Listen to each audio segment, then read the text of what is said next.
Welcome to the Training Ground Guru podcast in association with Teamworks Intelligence. In every episode, we bring you insights into the teams behind the teams in professional football. Coming up on today's episode. AZ is not a club with the biggest stadium, not a club with the biggest fan base or with the biggest commercial income, and still we are placed 3.8 on the position in the Dutch league over the last 10 years. That's not a logic performance. That's really like above our weight, like you say. So now it's up to us to take it to another level, to see like where can we improve.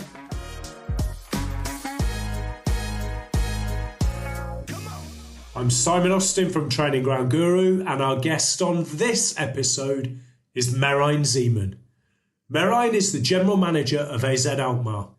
Despite having a budget that's dwarfed by the biggest clubs in Holland, AZ compete at the top of the league on a regular basis. Before moving into football, Merijn was sporting director at the Dutch cycling outfit Team Visma, helping them create history by winning all 3 Grand Tours in 2023. Merijn told me about the lessons he has taken from cycling into football, about how AZ managed to outsmart the opposition, and about their recent collaboration with Teamworks and Luke Bornn. We hope you enjoy this episode, and if you do, please follow us via your preferred podcast provider.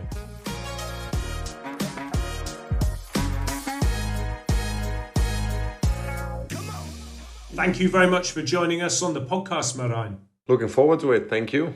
So, just to give the listeners an idea of where you are at the moment, you're at Crystal Palace then, ready for a game this evening? Yes, correct. I'm in the hotel, and we play a Conference League match tonight against Crystal Palace. So exciting match. And for listeners who might not know too much about AZ, and we've featured staff from AZ on the podcast before, but you're a team that is used to regularly being in Europe then. If I'm right, the last 10 years AZ played 9 times in Europe. Conference League and Europe League. Yeah, so it's the people are used to it, yes. And I wondered if you could just give us an idea of your budget as well, compared to the big teams like Ajax, who we know, PSV Eindhoven, Feyenoord. You're not on the same financial footing then as clubs like that? Not by far, not even close, I would say. So I think they have 4 to 5 times our budget, yeah. Wow. Yet you're still competing with them towards the top of the Dutch league. Yeah, I think that's also a good thing in sports, that obviously budget and money is very important to realize your ambitions and your growth. But there's still also a big part of it is being competitive and finding out how you can be competitive and doing the right things even with lesser budget. And that's the nice thing in sports, I would say. So let's say that the principle of outsmarting the competition, luckily it's not always about money then, yeah. When did you join AZ yourself, Merijn? Well, I started with this club at the 1st of December 2024, so almost 1 year ago. I'm from professional cycling, and so after 16 years in professional cycling, I got the opportunity to start a new chapter, I would say, in my life and join a professional football club. So, almost 1 year now. And could you tell us a little bit about your background in cycling, please? Because I know that's very interesting. Yeah. The last 10 years, I was working for a team now called Team Visma Leasebike. Originally started as Rabobank, and then from Lotto Jumbo to Jumbo Visma. Most people still know the team under the name of Team Jumbo Visma. And then we continued as Team Visma Leasebike. Started originally as a coach, and then from 2016 I got asked to be the sportive director of the team.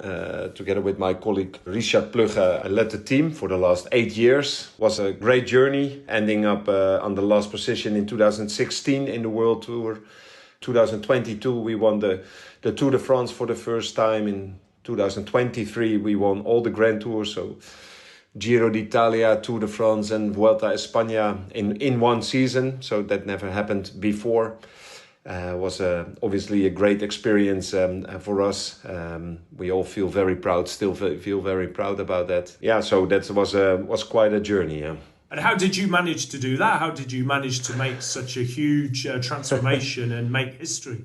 Yeah, well, that's obviously a long story. I think to keep it a little bit shorter, obviously, is that I think we were in 2016-17 a very small budget team, very hard times. The performances were really bad, the sportive performances, but yeah, the origin of that was obviously that we were doing on the sportive part, we were not doing a good job, but I think especially culture-wise, we were very in a very bad place. At that time, around 100 people working for the team, and especially also after Rabobank left the team, a lot of disappointments were there, a lot of frustrations were there, a lot of anger, a lot of disappointments, like I say, and all those people, yeah, they were not working good together, and the atmosphere was getting worse and worse, and then also the sportive part will not be successful.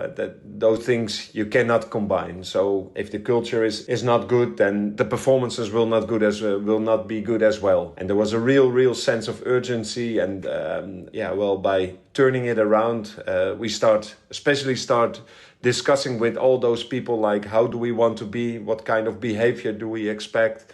What kind of things do we want to change? What kind of things do we want to strengthen? And a lot of talks were there, a lot of discussions were there, and step by step we started to change our culture, to change our behavior.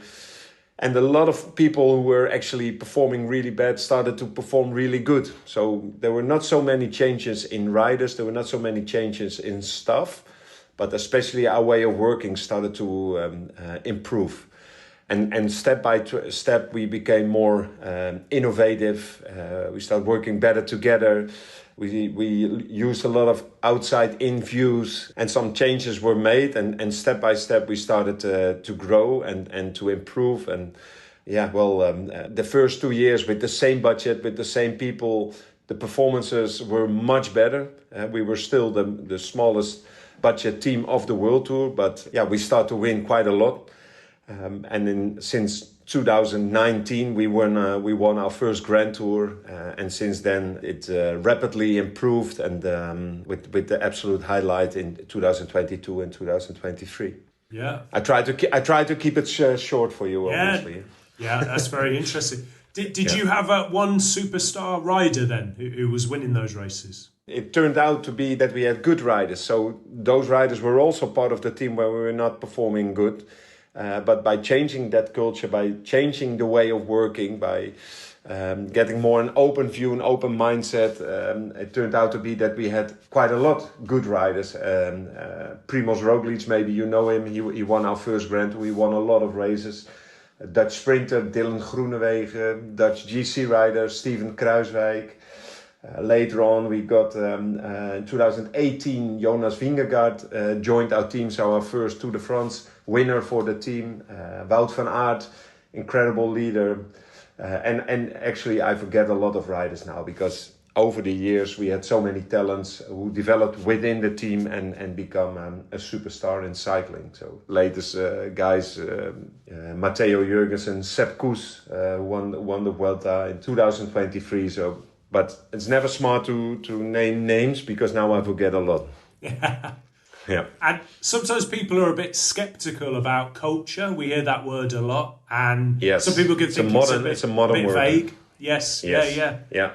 But you would say it was the crucial factor then for you in that team. Yeah, I agree that culture is suddenly you hear it a lot, but for me especially it's how people work together. So over the years I'm more and more convinced that it's absolutely not logic and not to expect that a group of people will work good together. I don't have a lot of confidence in just bringing in a group of people and expect that they will work together.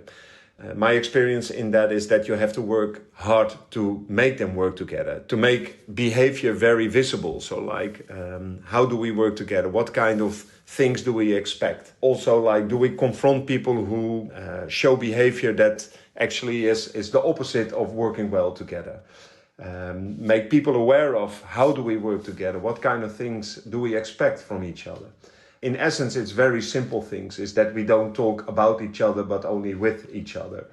or that it's very clear that if we give feedback that you're open to that you listen to that instead of always using excuses, for example, or feel it as a personal attack. Or so all those kind of things, if it's not clear for people, like, okay, when you wear our logo, this is the way that we work together, the leadership, people from the working floor, doesn't matter what kind of position in the company, everyone has the same rules about behavior. And that's the fundament of high performance, if you would ask me. And did you impose that from the top, or was it something that the whole group developed together? Well, I think the most important part was that it was bottom up, actually. So I think the leader is more or less a facilitator in organizing talks, discussions, organizing that people sit together, that they are honest about their situation, about their opinion, about how they feel about all these kind of things, and that it's very clear that everyone needs to speak up and be honest about that. And if it's bottom up, if people really start to discuss these kind of things together and be honest about how they feel in the organization and what their experience is and how we can improve as an organization or as a team, then it's a very, very strong method that people really commit to new behavior. If it's just top down and now this is our culture, these are our values, and you just do it, my experience is that it's not working very well then. Why was the culture bad previously, do you think? There is always a culture. So bringing people together, all those people, all those personalities, they will create behavior. It always happens. A lot of things can, just like bringing people together, the leadership at that time, people feeling unsafe, people feeling disappointed. In this case, the former team was Rabobank. It was a very wealthy team, very big sponsor. And suddenly when the sponsor pulls out, then a lot of security disappeared. The salaries didn't raise anymore. Financially, we had a lot of problems, disappointments about the sportive performances. And I would say there was no culture of speaking up. There was no culture of, okay, let's sit down and discuss all the things, even when it's not nice to hear. Even for the leadership, for example, to hear that there were a lot of comments about their style of leadership. And I believe that was one of the reasons why it was getting, let's say, usual that people start to gossip, people start to being negative about their own team, about their own environment, and it only increased over the years then. I mean, I should think a lot of us listening have found this. If you end up getting gossip or negativity or people talking about people behind their backs, that is very, very corrosive and damaging. It's a bit like a cancer, really. Absolutely. But also being aware that the atmosphere is really bad, or that it's toxic, or that we don't make each other better because, we want to work together and make the team better, but actually the opposite is happening. But people being aware of that is the biggest problem, because most of the people don't think like that. They just experience how the atmosphere is and we just continue because it is like that. And I would say leadership, they should signal it and then don't solve it themselves, but facilitate that people start to realize it themselves, and then just bring people to the table, make people speak up, make them feel responsible for the organization instead of it's only the leadership and I will follow what they say that they will tell me to do. I really believe in that kind of processes from bottom up and make people feel responsible for the improvement of creating a better atmosphere. And when you talked about bringing in some outside influences, was that influences then from outside the team or even outside of cycling? From outside of cycling. And I would say that was more, let's say, the strategy part of improvement. So I think in English language, they say, like, if you do what you did, you get what you got. Our results were not that good. So asking, let's say, all the sportive people of the team, like, how do we improve? So what kind of things do we need to do to get better? What's your opinion about that? And then I noticed that improvement was not coming from inside. So we had a lot of good people, a lot of people, very highly professional people, but they didn't show the vulnerability, like maybe the problem is with me, or I give everything that I have, but I don't know the solution. But it was more like using excuses. The bigger budget teams know they have more money, they have better riders, so it's obvious that they are better performing than we do. Instead of like, okay, but analyze what can we improve now, even without budget, without money, or what kind of things can I learn, even when I'm a leader or when I'm the head coach, or there's nothing wrong by asking for help. There's nothing wrong by using opinions from others to improve your way of working. I noticed that it was very hard for the people inside to improve their way of working or to come to other ideas or better ideas. And then we used a coach from another sport by analyzing our program, analyzing our data, analyzing our tests. And he gave new insights. And those insights we didn't see till that moment. And from then on, we started to change, in this case, the training and our way of working with our riders and to make them better. Yeah, without that outside view bringing inside, we wouldn't end up like winning all those Grand Tours years later. But it was not only the new way of training, but especially, let's say, the culture of we always, if we want to improve, we should be open for new insights. We should be open for reflecting our way of working, and there's nothing wrong with that. Even if the conclusion is we're going to change everything, that doesn't mean that you're not a good professional or not a good coach. And till that moment, there was always like, if I lose the discussion, then it means that I'm not a good professional. And that's a little bit implicit, of course. But reflecting on that time, I would say that was our behavior. That was also my behavior. I was also part of it. It was I was part of the team, so that was also something that I needed to learn. And are you able to say who that coach was who came in, or which sports? Yeah, so we had a speed skating team at that time. So a combined cycling speed skating team, and it was the coach of the speed skating team, a very successful coach. He won a lot of gold medals in speed skating on the Olympics. Especially on the physical part, he was a real specialist. So he gave us a lot of new insights on training, on scientific approach of training, on all those kind of physical details. That brought us a lot. Fantastic. And then how did your move into football with AZ come about? Yeah, so especially when I explained the journey, so really from the bottom of the sport in cycling, a lot of disappointments, a lot of frustrations, a lot of bad publicity, turning it around with all those people of the team. We had a fantastic journey. It was very intense. And I noticed after all those years that especially when we won everything that we could win, that for me, a new challenge. It was time for a new challenge. I wanted to experience a new organization, new people, new behavior, new culture, and see if I could start another journey with a new group of people. And first of all, it was never my plan, but the supervisory board of AZ Alkmaar and the technical director Max Huiberts, they approached me, asked me to become the general manager of AZ.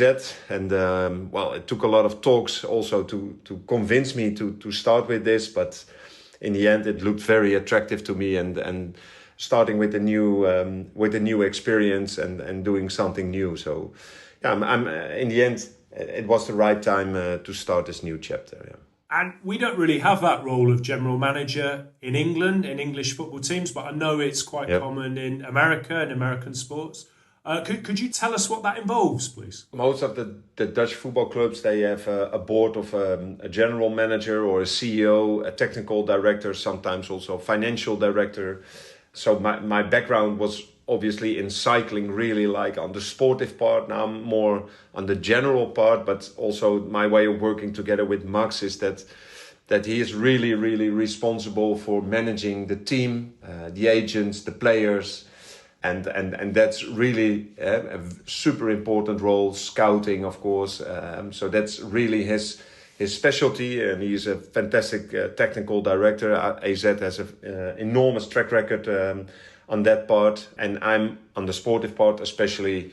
I focus more on improving the program, how to outsmart the competition, how can we be competitive with a smaller budget. So what kind of things do we improve in our way of working that with low costs, I would say, but still has an impact on improving as a club and improving on the sportive aspect as well.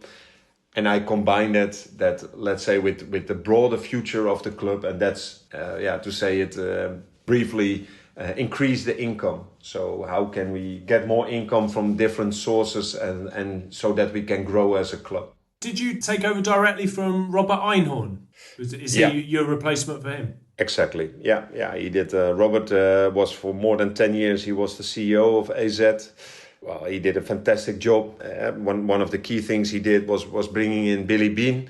Especially at that time, that was very, very innovative, and it brought AZ a lot. So it was a big boost on the recruitment side. Also, the academy enormously improved over the years. So Robert really brought AZ to a new level together with Max. So they did a fantastic job. But yeah, it's also for him, like after 10 years, same like me with Team Jumbo-Visma. It was the same like for him with AZ, so time to look for another challenge, and now it's up to me. And for any of our listeners who haven't heard of Robert, he had a very interesting background as well, didn't he? Coming from, I think, baseball to then work for AZ. And that's how the link with Billy Bean had come about? Yeah, exactly. Yeah, he was a baseball professional, but also a coach, technical director in baseball. Yeah, learned a lot also in another sport and brought it to football, yeah. And I think some of our listeners will be familiar with AZ because we've had another Merijn Burker was on the podcast a few years ago, now at Ajax. Yeah. And I think the things we probably know AZ for are how young the team is, the first team, bringing players through from the academy, clever recruitment, so punching above your weight in recruitment. Then he talked about innovations like neuroscience, I think. So what kind of club did you encounter? Was it a very innovative club that you walked into? Yes, absolutely. I mean, of course, I think it's also good to realize that I worked in cycling with the best team in the world, and AZ is obviously not the best football club in the world. So there is a difference in level, but still, taking into account where we are in let's say in the Dutch league, also performing well in Europe. I think it's enormous performance, and I'm actually very impressed by that. AZ is not a club with the biggest stadium, not a club with the biggest fan base or with the biggest commercial income, and still we are placed 3.8 on the position in the Dutch league over the last 10 years. That's not a logic performance. That's really above our weight, like you say. So a lot of good things are happening with AZ. So now it's up to us to take it to another level, to see where can we improve. And then I can use also my experience in another sport with one of the best teams. So what can we improve? And I would say the innovative approach is always there, but working together, finding new ways, really starting with that culture side and that mindset of how can we outsmart the competition? What kind of things can we still do better? How can we bring in all kind of things that are not there yet? And that doesn't mean that we don't work good, but really from the idea but we can still improve, and let's be honest about things that are not going not that well. And that's actually the process where we're in now. So really bring in the cycle of evaluating what we are doing, be honest to each other, planning new things, and then again go into the cycle of being honest by evaluating also the things that are not going that well. And we are in that process now, but we need also on certain times a different mindset than it was before. And for example, in the coaching stuff, I really see now that we have quite young coaches, that they are open for this approach. Being open for data, for example, bringing data into the strategy and the tactics, or bringing data by evaluating players or player development, using more objective information to increase our growth and our improvement.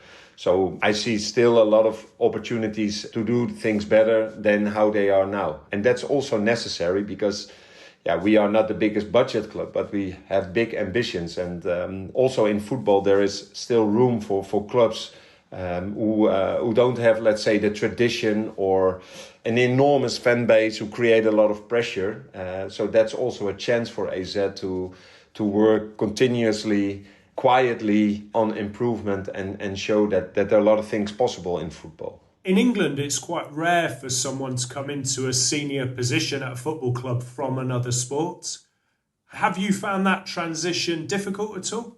Well, to be honest, no. But I think that's also the strength of AZ because I'm originally I am from Alkmaar, so I was born and raised. So that obviously that helps. So I know the region. I also know the mindset of the fans, how people think and what they expect.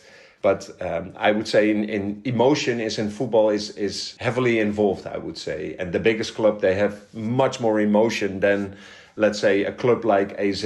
But that also makes that we can be reasonable, that we can make good decisions, also use the right information to make decisions and not getting brought away by all these emotions who are really into football. So starting with the club coming from another sport and bringing new ideas, then AZ is the best club for me to start, to learn, obviously, because of course also my mindset and my way of working, my behavior is that I want to learn and that I am also open for feedback and that people can give me the feedback or be honest to me as well and confront me with things that they like, but also what they don't like. And that's then this club has really the potential to do things differently. We did have one person actually who came into a senior position in football, which was Dave Brailsford, who came from cycling to be a head of sport with Ineos and then in at Manchester United. Yes. Did you know Dave from your time at cycling? Yeah, of course. Yeah. We in cycling we always had a lot of contact with each other, a lot of respect for each other because we were really competitors. So actually, they always said about us that we were chasing Team Sky. So because when we were starting our race to the rise to the top, Team Sky was by far the best team. So we were after them, and actually we really tried to learn also from them, like how they were doing things, what their approach was, how they were training, how they were treating with nutrition equipment. So they were really an example for us. So we had a lot of respect, or we have a lot of respect for them. But we were actually the first team who were after them and tried to be better than they were. Yeah. Have you had any contact with him at all since about his time in football?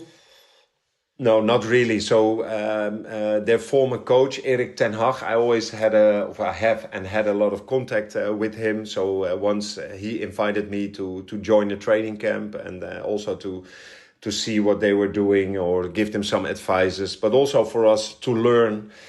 Dave was not there, but we were always, had indirect contact, and that was always really positive. Yeah. Teamworks Intelligence gives clubs an edge that can enable smarter decisions faster. When most teams are drowning in data and not getting nearly enough out of it, Teamworks Intelligence can clear the way. Built by a powerhouse team of sports data scientists, engineers, and football data experts who have been shaping this industry for over a decade, we understand the challenges teams face. With data now at the forefront of scouting, recruitment, and team analysis, Teamworks Intelligence has built a platform that turns billions of data points into precise models, predictive metrics, and insights that actually make a difference to a club's performance, both on and off the field. Ready to level up? Head to teamworks.com to learn more. And you talked a bit about data earlier. Yes. So could you tell us a little bit about that involvement with Billy Bean, and then now how I think Luke Bornn is heavily involved as a consultant? Yeah, Yeah, maybe good to go back to cycling, what we learned and what we experienced. So data is obviously very important in cycling, in training, but also in pacing time trials, for example. First, it was really like always used on the physical preparation of the riders. But later on, what we really started to do was to understand the sport better and also bring data into strategy. And also by analyzing our opponents and then finding the right strategy to beat that opponent. And that was a very important step of our growth. I would say, let's say, the first time that we beat it, Tadej Pogacar, the big star in cycling, the best rider in the world. So we had to really find a way to beat him. And by understanding the sport through data, in the end, we could really create a strategy to beat him and to outsmart him, actually. And data was absolutely crucial in that approach.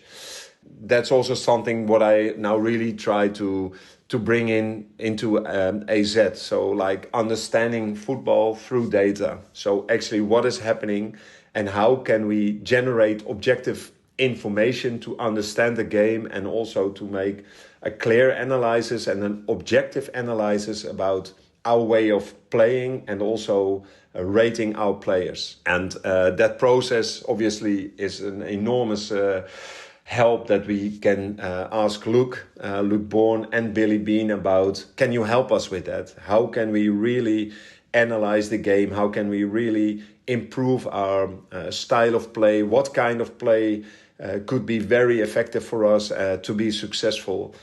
Because, obviously, we earlier on, we don't have the best budget. Probably we don't have the best players, but we are very ambitious. And can data guide us in that process? And Billy Bean was already around, but then also with talks with a lot of people.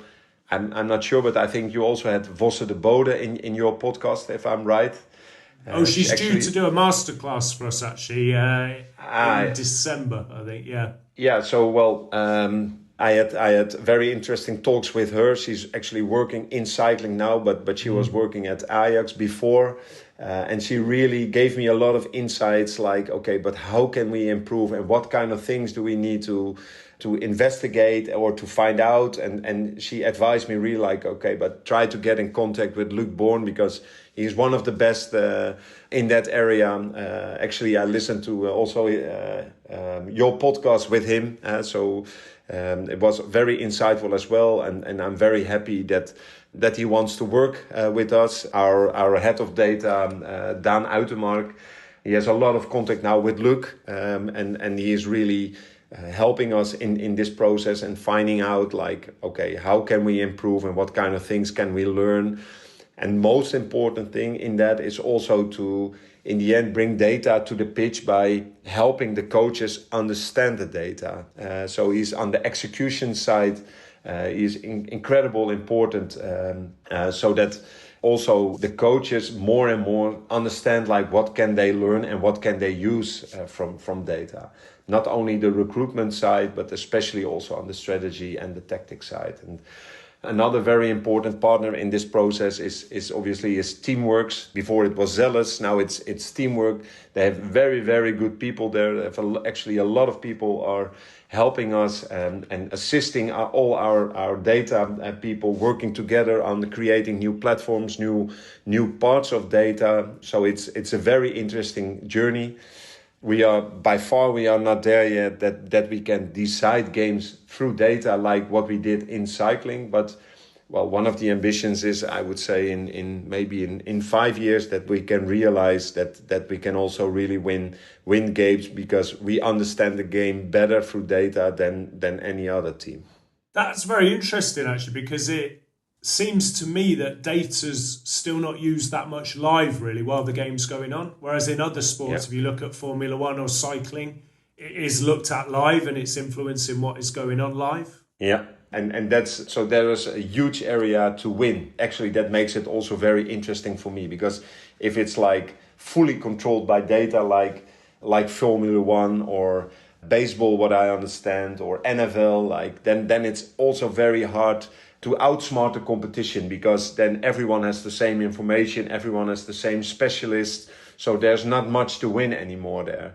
in football, there's a lot to win there. What I see is that it's quite traditional still. And actually that is the chance for a club like AZ, because if also the big budget clubs are not traditional anymore, then everyone ends up the place where, and then it's decided by budget and not anymore by, let's say, outsmarting the competition.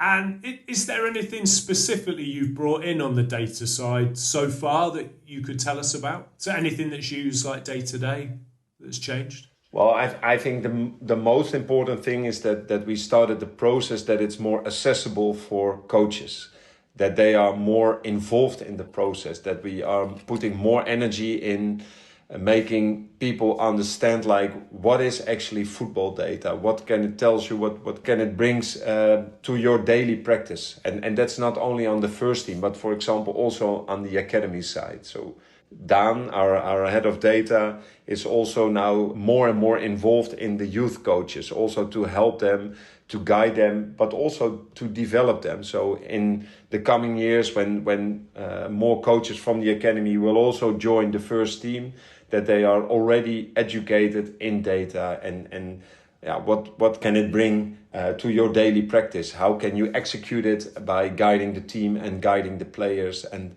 also helping them to develop or developing our style of play and being more effective.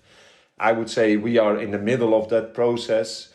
Furthermore, we have I would say interesting partnerships by trying to understand better tracking data, also by analyzing the opponents, analyzing our own team, maybe even one time using it live. We are not there yet, but it is an ambition.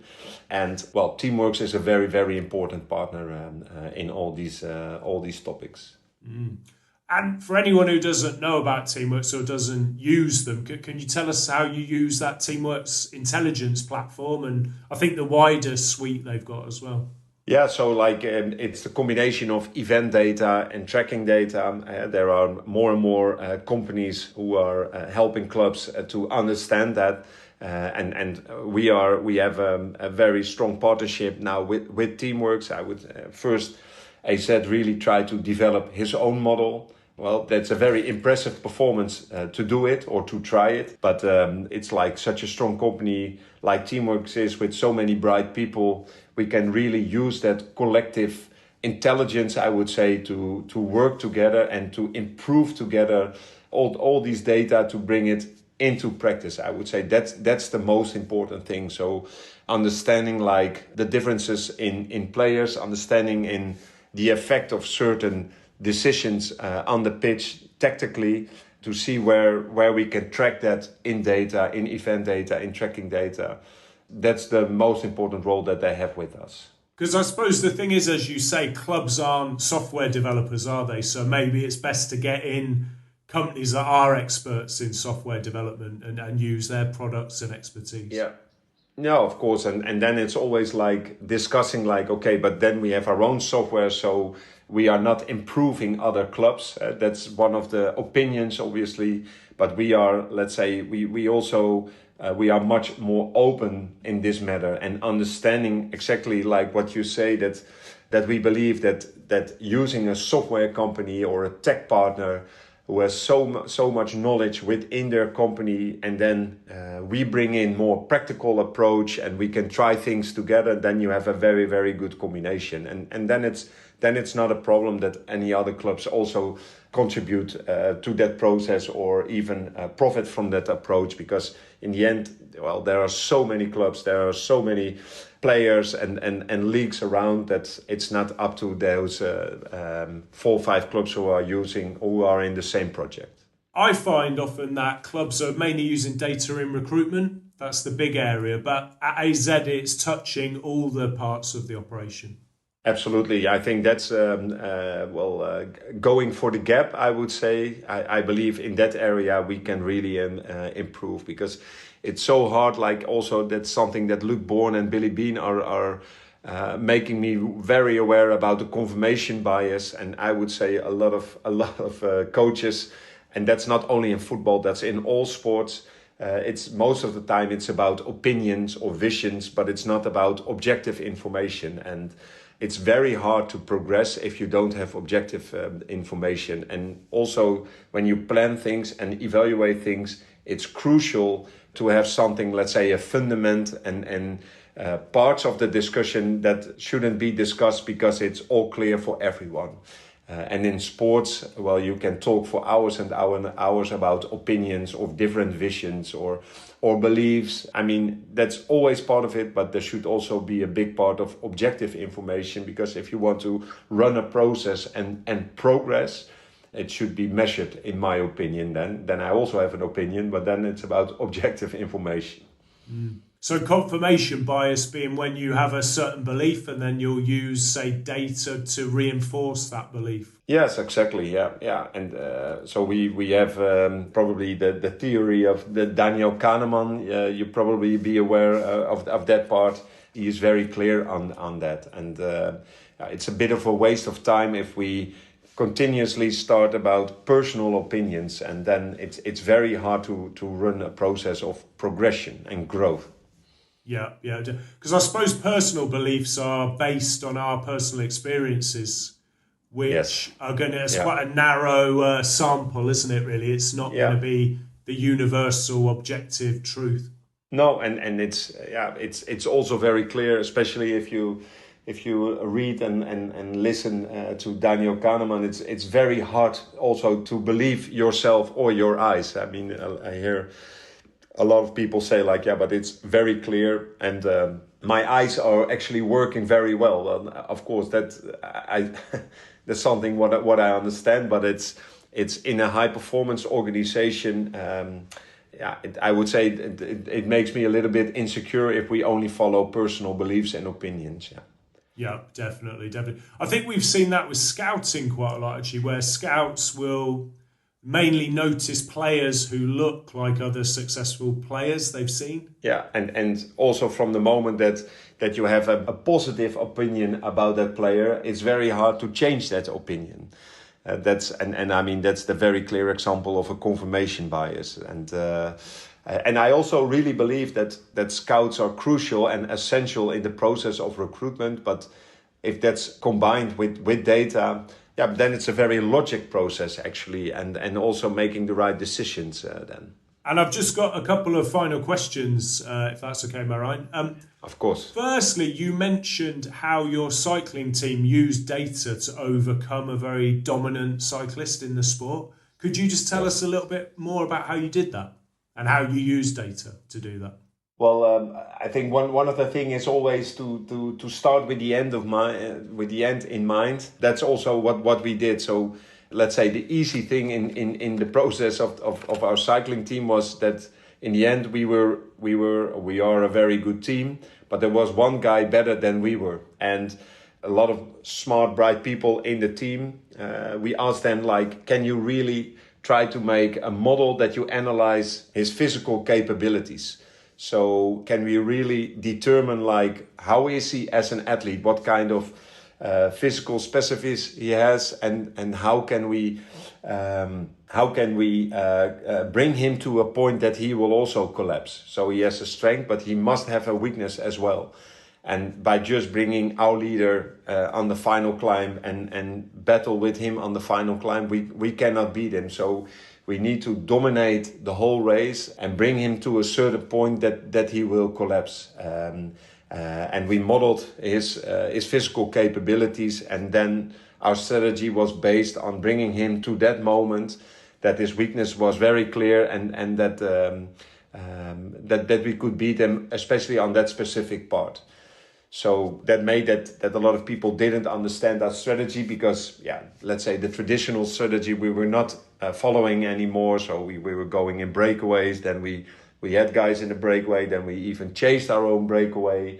So it was not understandable anymore for people. In the beginning we got a lot of critics because, let's say, the traditional people, they didn't understand what we were doing, but in the end it really worked out, and we brought them to that point that he collapsed and that we could beat him. So that was really, let's say, a performance of the performance team, of the scientific people in the team. And it really worked out. So that made it very, very special, because beating a stronger opponent by outsmarting him, that's something that makes me very enthusiastic and very passionate about working in sports. Yeah, definitely. And that's a lesson that could be taken into football then and into AZ. Yeah, that's our only way, because we need to grow as a club. We need to increase our commercial income. We want to have a bigger community. We want better partnerships. So we have a lot of things to do, but still we will never ever have the budget like the biggest budget clubs have. And then if you have a very strong ambition and winning a prize, then you don't have any other possibility than and bring in smart people and find a way without spending too much money. You talked already about how successful AZ have been. I think average position 3.8, you said, over the last 10 years. Yes. But you also want to raise the ambitions. What are the ambitions now going forward? So we had a culture process of about 10 months to create the fundament, to make it very clear, like, what are our beliefs? How do we work together? What kind of behavior do you recognize when you see someone from AZ, a member of AZ? And then the next step was also to ask all the people, like, what are we dreaming of? And that can be very far away. Our head of academy, Paul Brandenburg, say, well, it's not a dream, it's an ambition. So I will use his words. It's our ambition to win the title.